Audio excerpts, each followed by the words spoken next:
اهلا بيكم معايا وحلقه جديده وعيش من قلبك.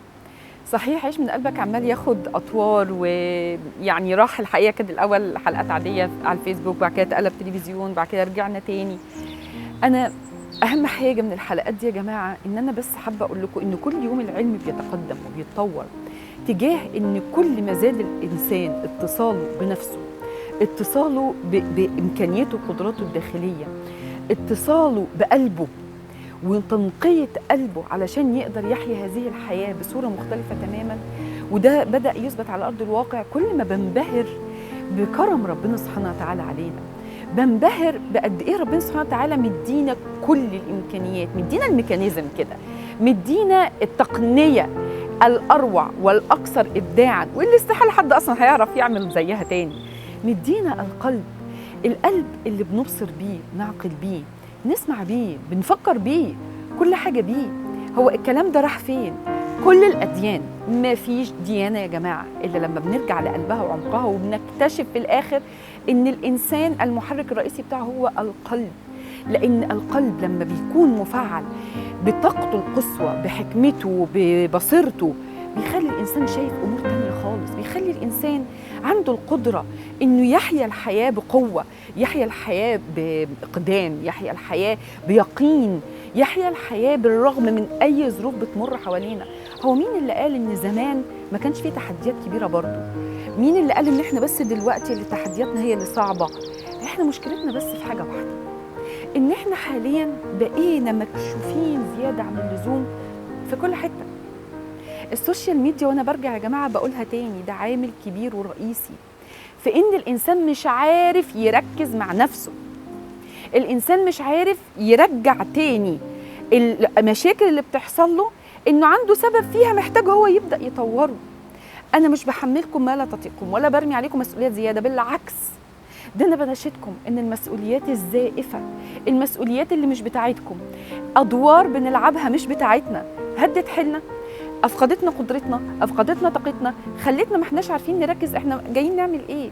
فبالتالي الكون كله استجاب لنا لأن احنا ما بقناش منتبهين للي احنا محتاجين نطوره جوانا، والكون كله استجاب وخلى الدنيا كلها بتقولك ماشي، شوف بقى انت هتطور ايه بقى، هتطور البلد، هتطور الاقتصاد، هتطور العالم، هتطور الدولار، هتطور ايه ولا ايه ولا ايه.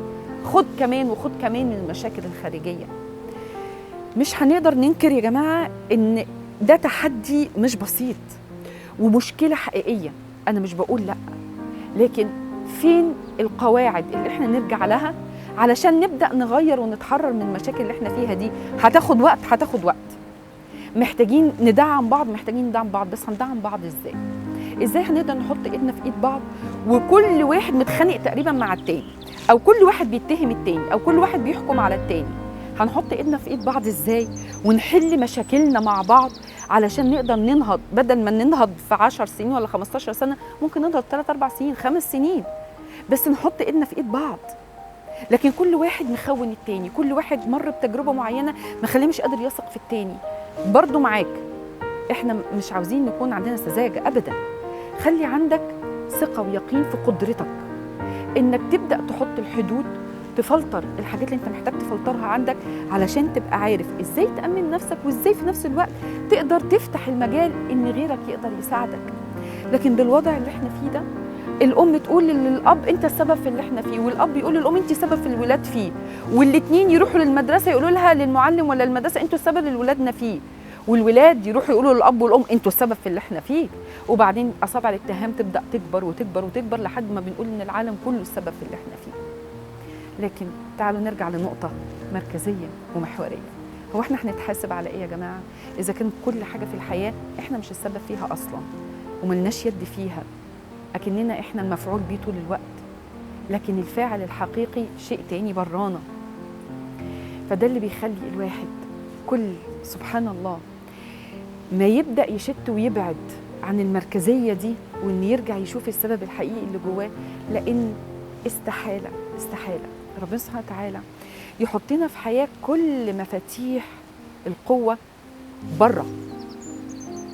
ده معناه ان احنا بقى لا حول ولا قوه الا بالله خالص، احنا بقى ملناش يد في اي حاجه خالص، احنا منساقين لكل شيء وورا كل شيء وبفعل كل شيء.